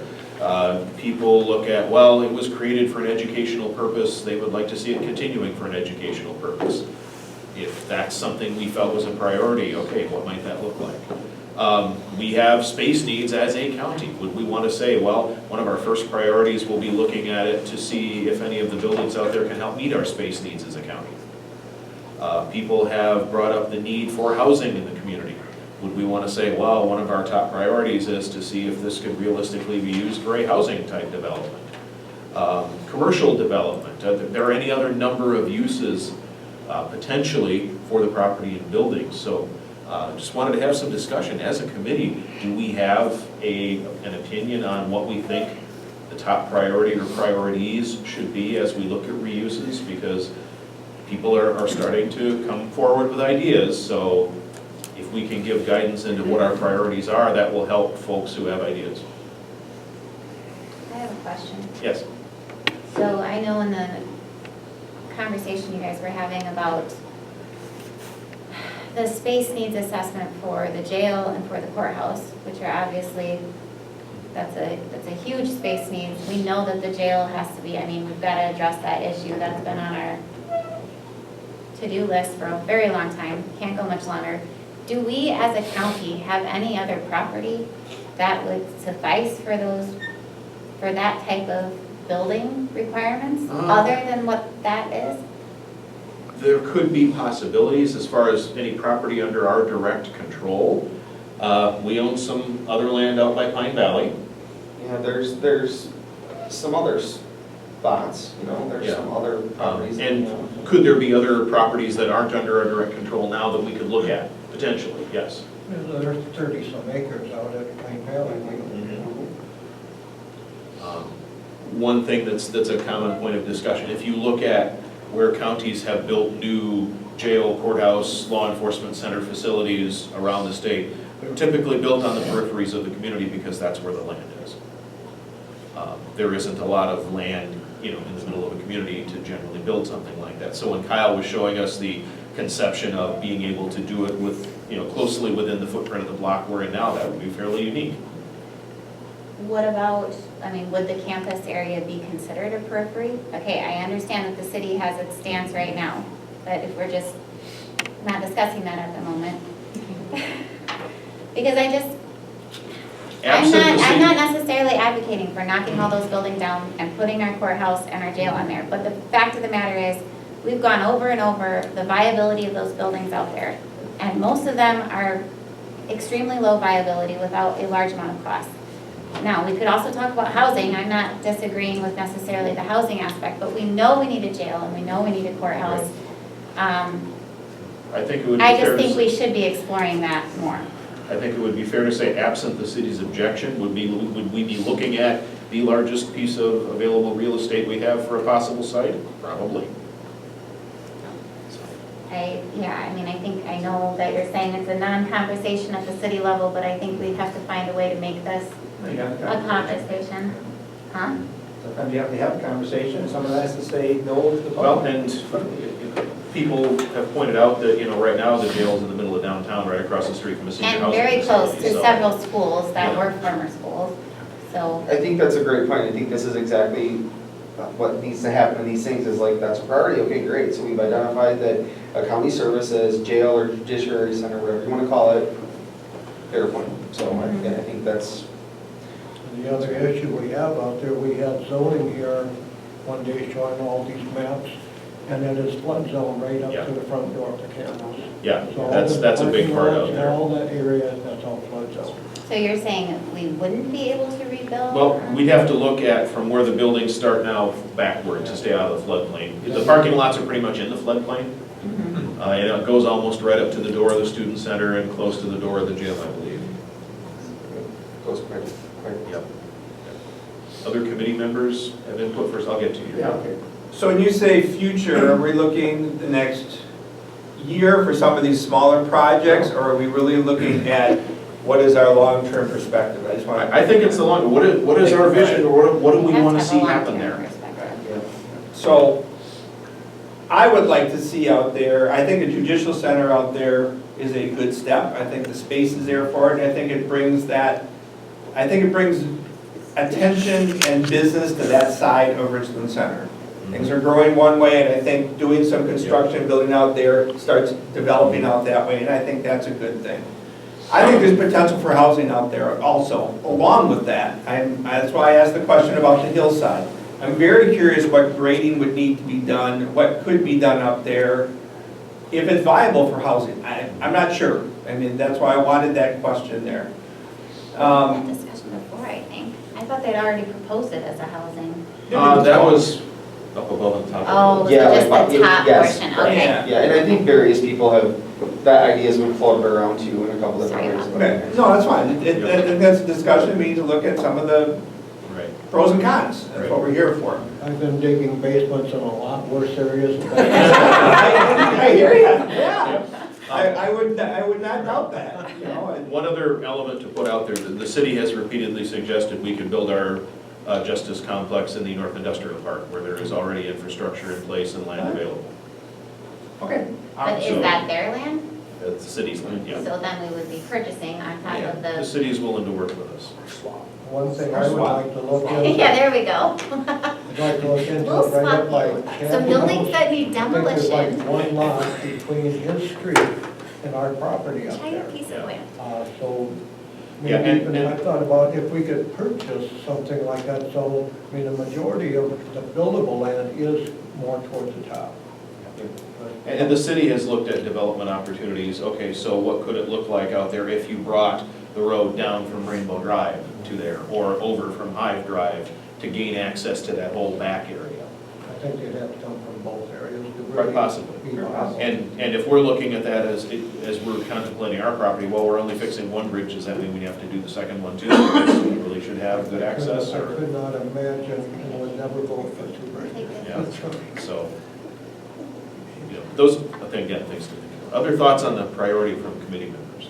And I guess the other thing is that I've seen that with some of the residential stuff in Madison, where you've got some of the small retail along with the residential above it. I think there's a market out there for that. I really do. I talked to an individual today that had some very strong ideas about just that purpose. Yeah, I watching a trend, and I'm not a big trend of some of the western states that are on the coast. I won't mention any of them in particular. I said, yeah, thank you, California. But they're doing storage units with apartments above. I mean, the things that they're doing with the combination of housing and retail and housing in different functions all in one, there's a lot of space out there that could cover a lot of those needs. Yep. And, you know, there will likely be future growth that direction of the community. Panorama Estates is going to be building 2 more buildings out where they have their one now. They should be breaking ground yet this year, so this spring apparently, according to the hope. But so there will be more residential there. You know, will there then be other development that happens out that direction? I would say it's probably pretty likely. You know, sooner or later they'll want to put up another Quick Trip, right? Bring them on. For cases. Trip all the way. But I think those are great things to consider, right? Because if you want this, then you may have to make a decision to, you know, if you want this, you have to do that or whatever. So these are good decisions to have because, yeah, all this kind of fits all together. So just think, we got to think about that as well too, right? Like it's. And you know, the land out there has several things. Does it have to all be the same, or if you do different things, well, those different things do need to be in harmony. but they don't have to all be exactly the same. Correct. And retail space doesn't mean it's not just for sale, that could be Right. classroom space, that could be meetings, that could be offices, there's just the potential of that So out would there. you be selling that property then to somebody who wants to develop it, or how? I think parts of it could be. Yeah, I Yes. think parts of it, the county says, this is what we need for our needs, and then expand that out X% for future growth. So then, would we leave the existing buildings there as part of that, or would you say Well, it should be done That with? could be part of the discussion. Right. I think that's part of the discussion. Well, that's why where I'm things bringing it fit. up, like it, Yeah. yeah, think about. And the other thing I think we need to consider is a time factor. We can't sit and hold on to this property for a long period of time because it is draining funds that we could be using for other things. What actually is that zone for? Now, what zoning is that? I don't know. I don't know, yeah, we'd have to look, check with the city and see. It is all within the city, so. So if we wanted to do what Bob got, and I think is a good idea, would we have to change zoning? Most likely you'd have to, again, based on conversations, most likely there'd be a lot more support for that change. Well, and two, the reuse of, if you're thinking about the buildings, you know,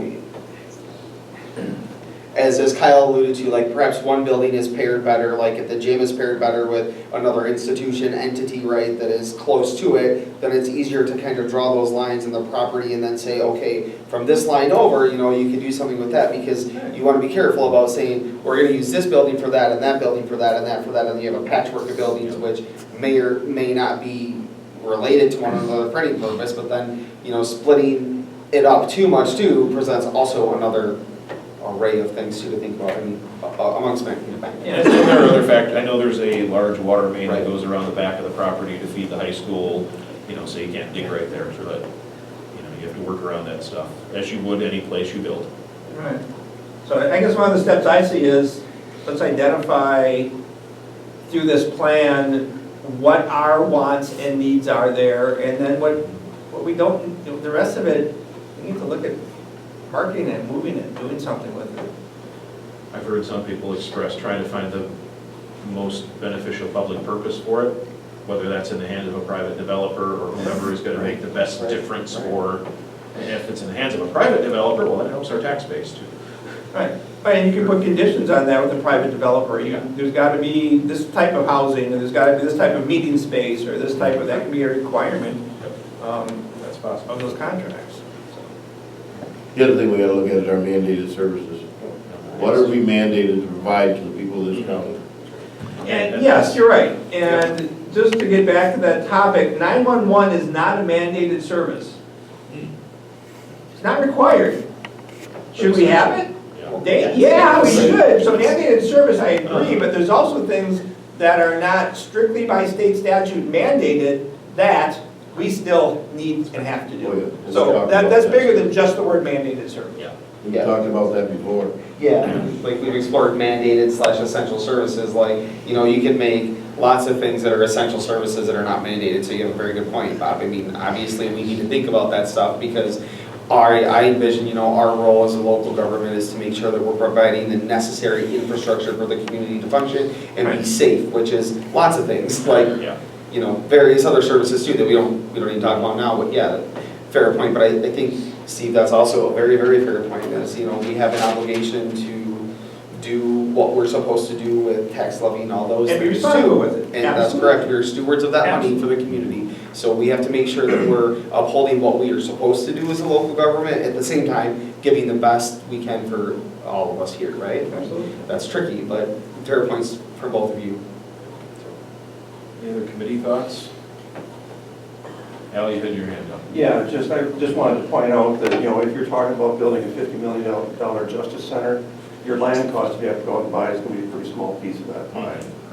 Correct. You know, I mean, so I don't know that I would get too hung up over, you know, paying $2,000 or $3,000 an acre or whatever it would be. I mean, it's Well, it's a small right, piece. right. That's what it is now, and then when somebody finds out you're interested in it, then it's 25,000. Yeah. Especially when your options are limited. That's why I have someone else, Right, someone else go right. do the buying for you. You're done that.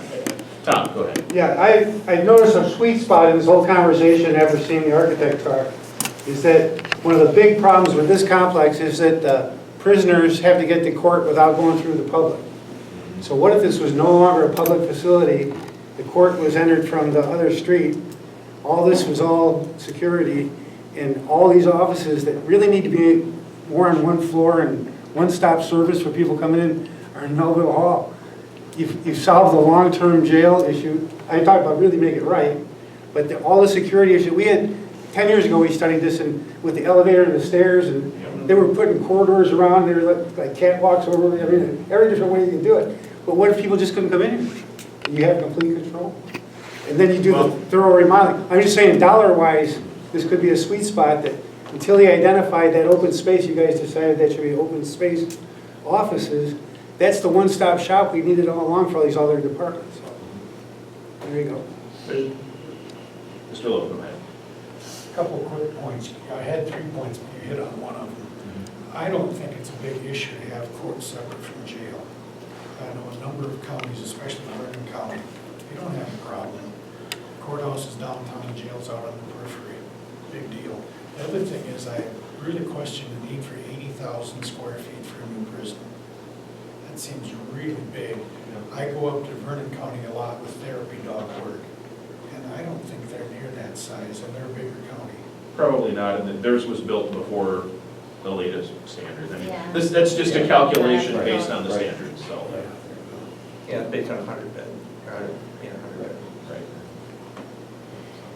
All right, other thoughts on our priorities? Good list. Yeah. So let me restate what I've heard here, that, okay, we do want to look at the county's needs as probably our first priority. And after that, we're open to ideas on what other purposes that will benefit the public, whether that's a housing facility, fixed housing, retail, a private developer wants to acquire that property and do something with it, not have it sit in our hands for a long period of time. Am I summarizing pretty well what we've talked about? Okay. All right, very good. That'll be good information for us to have documented on our conversation. It's on the recording if anyone wants to go back and listen to it, so we know what to be telling people. Thank you. It helps venture kind of form ideas too when they're thinking about planning, so. All right, item 9, discussion and possible action update on inventory of campus items and associated costs. We're out there today. Yes, Steve.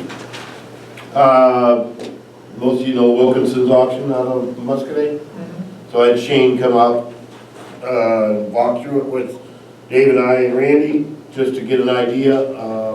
I just went back and looked at, we had that proposal before for $154,000 to have somebody come and do the inventory and all that. And I didn't put him on the spot or anything. I said, you need to go back and talk to your dad. And but usually they just take a percentage. And it took us, well, yeah, he got there a little bit before 4, and it was about 20 to 5 before we were done. Walking through, and I mean, we didn't go through a real fine-tooth comb, but it takes a while. His suggestion would be to start with our lower, one of the 2 buildings, either that we have mothballed for the winter. Take out what we, as a county, would want, think we want, and then they would send their people in to categorize, and they would put it in lots, don't move the stuff, and an online sale, auction. They do that a lot anymore, so it's an idea, but, and then just do one building at a time. And that'd give us time to get our stuff out of one of the buildings, either the library or the classroom building, and then just keep moving till we get through all the stuff.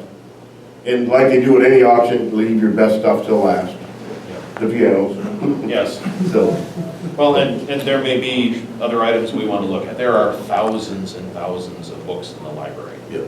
Is that something we want to auction off by the ton? Or do we want to offer it up to our local library, which the county heavily funds, and say, hey, take all these books and do something with them if you can? Or how do we want to handle that?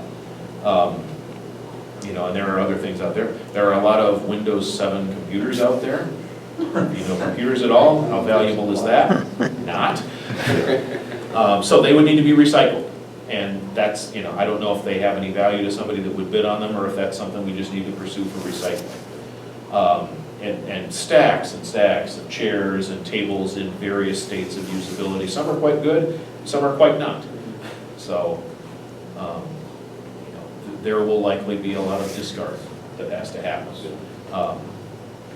We will see what we can do about finding some funding for that, or some assistance with it, because Tony Kurtz is going to come up Friday is his plan. He wants to walk through and see what all stuff is out there that we're left to deal with, so. And also, Mr. Chair, if I may, Yes. there's the other items from theater items, Yes. there's lots of other community items related closely to community members that we need to really also think about Yep. in terms of how, Yep. how that should be distributed as well, because those calls come on a weekly basis, so. Yes, they definitely do. So our goal all along has been to be the most fair we can, Right. to give everybody an equal shot as best we can. We have utilized some items for the county so far, and we'll likely have more that we can do. Our MIS system's gonna look at some computers out there and see if any of them are usable for county purposes. I think they've salvaged one so far, right? Very something like that. Yeah. But Randy's been taking, interchanging old office furniture here, Yep. bringing it back and starting to stockpile the pretty poor shape stuff. Yep. So we will, I think as Shane outlined, probably the best approach, okay, we designate a building, we go in first, what can we use out of here? And we'll take that. And then if there was something special in there that, for in the science building, for example, there's a lot of taxidermy. A lot of that we'll have to check with the DNR to see what we need to do with, because it's not legal to be sold. So we'll have to figure out how best to handle that stuff. But once we've just considered those special items or items that actually belong to other entities, then the rest of it gets photographed by the auctioneer, listed online, online auction happens. There are a couple of days of like an open house to. The preview days, Yep. you go in and preview, and then there's, after the auction, you would have so many days, a couple days allowed to come in and pick up. So we're not wasting Yep. people's time trying to have, sitting out there waiting for people to show up. So they'd have probably a weekend or something. So that's where things kind of stand right now. Anybody have questions on that? We just thought if it worked out for Shane, he was coming, they got a big auction next week at Hillsborough, so he came by and stopped in, and I thought, well, we wait and ask you guys if that's okay to do, now we're another month behind, so I thought, no, I'll just call him and see if he wants to look at it, because he might just say, no, but it definitely isn't gonna cost us $150,000, and I If they think, work on a percentage, then it just. yeah, it's a percentage, they'll advertise, they take care of everything. I'm guessing a percentage would be fairly significant because it's a lot of work. Yeah, But we're not paying a bill. Right. that's right. Yes. Any other committee questions? Mr. Lowe, do you have a question? May I have permission to examine your campus? We don't have that on our agenda to determine that tonight, so we got your comment from before. We can put it on the next meeting's agenda. Yep. Put it on the next meeting agenda. So, item 10, discussion and possible action, set next meeting date. It was 2 months since our last meeting. I don't think we want to wait that long again. I would suggest 2 or 3 weeks maybe, sometime after the board meets. Right, so we have our board meeting next week, and then the week after the first few days are legislative conference, so that puts you through, 27th would be February, 27th would be 3 weeks from tomorrow, 2 weeks from tomorrow, sorry. February 27th? 2 weeks from tomorrow. So there'll be a- I Southwest Tech. Okay. So, What do you have on the 24th? Oh, We're, 24th, we're busy with, you have. Yeah, we got executive and. Executive finance. so if we look at the next week, that's like March 3rd, 4th, 5th. First week of March. Well, we could do the, what is this, today, Wednesday? Yes. Yes. Ingrid, works best for you. I forgot my calendar, so. Well, I mean, Wednesday nights is better, It's not always. I'll just figure that because out. we took the Public Works and moved it to the 13th, so the 6th would be open. What day of the week is that? That's Thursday. Thursday, unless you want to do the 5th, Wednesday. You have community health services. Yeah, on the 3rd. on Thursday already. I don't know, either one is fine. Okay. And shoot for Wednesday, Wednesday the 5th? Yeah. We want to do 5 or 6 or what time? 5 is fine. 5 p.m.? Either way. All right, 5 p.m. on Wednesday, March 5th for our next meeting. Just to have an idea, like, would it be similar, I mean, do you think it will take 2 hours again, or will it be last I time would we've hope had not. this update? We've started some of the big conversations now, and so it's time to think a little bit about what we've talked about tonight and come back and start acting on some of that stuff probably. Are we also anticipating we're gonna have further nailed down what our duties are after the county board meeting? Is that on the agenda for the county board meeting? It'll be part of our report to the county board. Yeah, I don't know how much more you need to nail down other than just acknowledging that discussions on space needs and master plan will likely, be incorporated into these discussions, and should a decision for those 2 items need to be made outside of CRC, we would just take it to the board for board action, but it's just the acknowledgement that for now, you're gonna kind of handle 3 things by virtue of the task, and then we'll decide the fate of the committee later, but And if the board decides they want to officially if they want another. ordain us and pass a resolution, then that would happen the following month. Just again to add that, Yep. so we have direction. I would say no, it won't take 2 hours. Okay. So, I would second that motion. yes, I won't take 2 hours. All right, did we have any correspondence other than Nothing to what we report. discussed in public comment, okay? So any other future agenda items based on what we've discussed? I like that the items at the campus review, I don't want to limit it to just pianos. I want to limit it, if there's some questions, if we have some experts that can look at some of these things, I would like to have that, have the opportunity. And there might be some specialized equipment there that Right, yeah. could be valuable for. Right. There are a lot of microscopes, for example.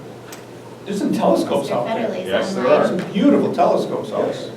And Mr. Federley did, he sent us an email saying he would be willing to help sort out those things of Right. value as his connection with the campus. So that was recorded. I think you knew that too, right? So maybe make the agenda item something like more broad, so they can. Yeah, further discussion on a plan to assess some of those items. Yeah, let's get something. Yeah, and then that would help direct me, so if people call, I can say a plan is in place for items to be viewed and a process or something will be determined somehow, because. Right. Those first 2 buildings are pretty basic.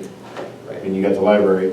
Oh, yeah, I agree. Yeah. No, but the other ones, especially the pianos, Yes. Mr. Long with. The theater and the science building are the Those most. are the 2 challenges. Yes. Yep, and if we can, and again, we're looking to assess the viability and value of the contents so we know what to do with it. Exactly. We're not saying, come in and you guys can have it, we're saying, give us information so we know what we're dealing with and how best to deal with it. These are local experts. Yep, definitely. All right, any other agenda items for future meetings? All right, if not, item 13, looking for a motion to adjourn. Motion by Mr. Manning, second by Supervisor Glasspreader. All in favor, say aye. Aye. We are You want to adjourned. see what a floodplain is quick? They should